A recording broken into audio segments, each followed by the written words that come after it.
Yo, what's up guys? Welcome back again. Godzilla 2014 is officially 10 years old now on this exact day. This movie is what spawned this channel to begin with. And looking back at this film, I'm gonna be yapping quite a lot. So if this is not for you, just go back to your little YouTube shorts. I was 15 when I first found out that Godzilla was coming back to life in the American take. The childhood inside me came right back out, and look where it got us today. Now, over the course of 10 years, this also means that your opinion is going to be changing over time, and that's okay. So the things I actually did not like about Godzilla 2014. First of all, again, just with Bryan Cranston being killed off, I thought he was carrying it in the beginning. Imagine right now, if he was actually still alive today, he would have been a great leader for Monarch. I really despise that scene where that kid gets stuck on the subway just so they go back to his parents anyways the next following day. And lastly, just that wasted daytime fight between Godzilla and Male Muto. Like, oh my god, I wanted to see that so bad, and we got cock blocked right at the end. But away from that though, let's talk about the positives. After watching this film again today, I just cannot stress enjoying the opening credits for this film. And with that awesome soundtrack and that nuke going off, that made me hold my breath, because the next thing you just ask yourself is, oh my god,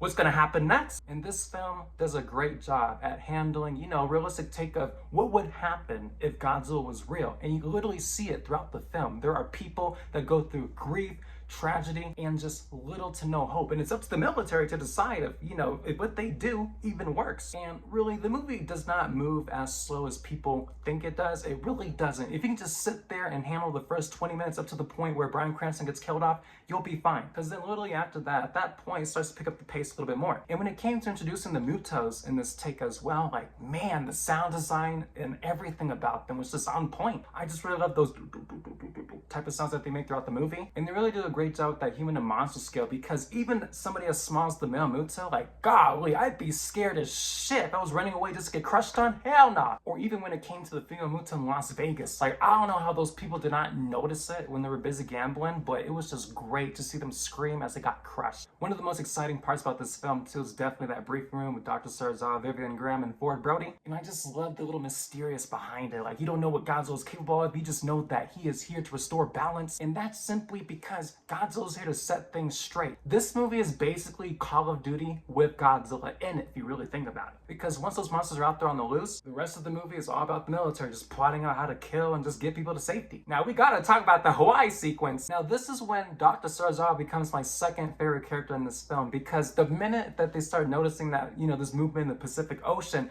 Dr. Sarzaw said, oh yeah, I gotta go fucking see this. That's what made me like him instantly. He was like, yeah, I'll be right back. I gotta go see this shit. And then when he's looking through his binoculars and he sees it, like, bro, that's me as hell. I would be there too. I'd be like, oh my god, it's Godzilla, things like that. And it's still crazy how, Godzilla was able to create a tsunami, and ever since then, they weren't able to really keep that consistent throughout the rest of the franchise. And I mean, that's perfectly fine, because at the end of the day, it is all fiction. But seeing all those people run for their lives and getting washed away, like, oh my god, yeah, if I see things like that, that makes me not want to even go to Hawaii. The part that always gives me chills down my back too is definitely when the military starts shooting those flares up in the sky, and you just hear that kind of soundtrack, like, oh my god, it's so creepy. And what people don't notice about Legendary Godzilla as a whole is that even though he has way less screen time than we probably expected, they make it count every single time. Perfect example, there's all these people at the airport screaming as they see the monsters go down, and once Godzilla just stomps on the ground,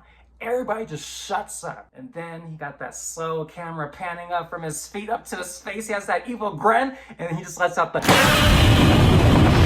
like, oh my god, bro. I just love the sinister grin that he does at the end of that scene. I'm cool with the teaser of a fight that we saw in the 9 News, because, that was actually a great way to, kind of give us, more excitement, just see more go down throughout the rest of the film. It's a smart way to really keep people engaged. And I really love how they established Godzilla's personality in this film. Like, you literally have a whole scene of Godzilla just cruising with the Navy. Like, bro, he was just chilling. And that's just because his mindset is just focused on the Male Muto, and soon to be the female Muto as well. And you just see the Muto as this like, just families just trying to start families, and it's like, oh, so much sympathy until Godzilla shows up to kill them. I'm sure this is everybody's favorite part of the movie, but yes, that Golden Gate Bridge scene is so mesmerizing. And they were smart for including kids there too. Like, they were terrified as shit. You just see them going, oh my god, things like that, and just seeing Godzilla just plow through the bridge, like, oh man, could not be me. And unknowingly, Godzilla did a number of deaths in that scene too, including kids, which is really dark. The Halo jump is another good scene too, because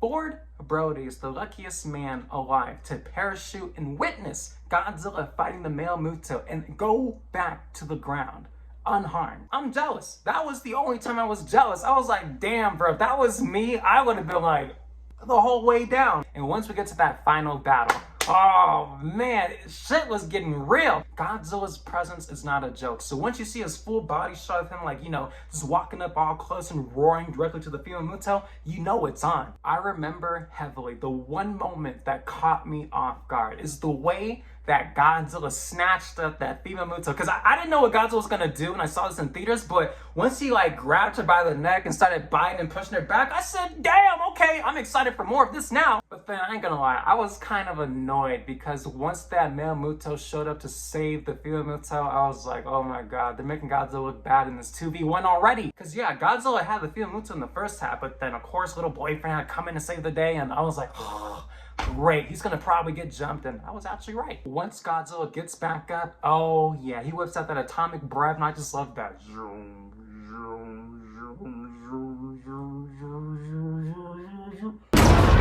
Then that male Muto tries to come back and save the female Muto. I'm like, man, he's gotta go. And then guess what? Godzilla tail whips it to death in just one hit. And then yeah, it was sad to watch Godzilla just fall and some of that building on top of him. And then he just has that disappointment on his face. I was looking at Ford Brody, and then that smoke kicks in. I was like, oh, I'm sorry, Godzilla, it's not your fault. But by the time Godzilla gets to the female Muto, I just find it funny that he is such a ninja because there's not an inch of sound of him creeping up behind her. Then you get that sick ass kiss of death. Like, man, I'm sorry. I feel like there's nothing that can really top that. It's just so satisfying seeing that head get decapitated. If you also turn up the brightness too, it's really bloody, so I can see why they probably turn down the darkness from time to time. And then after that, it's one happy ending, because after that nuke goes off, I know Godzilla seems like he's dead, but he's really not. He just ate that in his sleep. Godzilla gets back up, acting like ass if nothing happened, goes back to the ocean, and I'm not gonna lie, this was the first Godzilla movie where I almost cried, because I was like, oh, it's been a while since we last seen Godzilla, and just seeing him just go back in the ocean, I'm like, damn.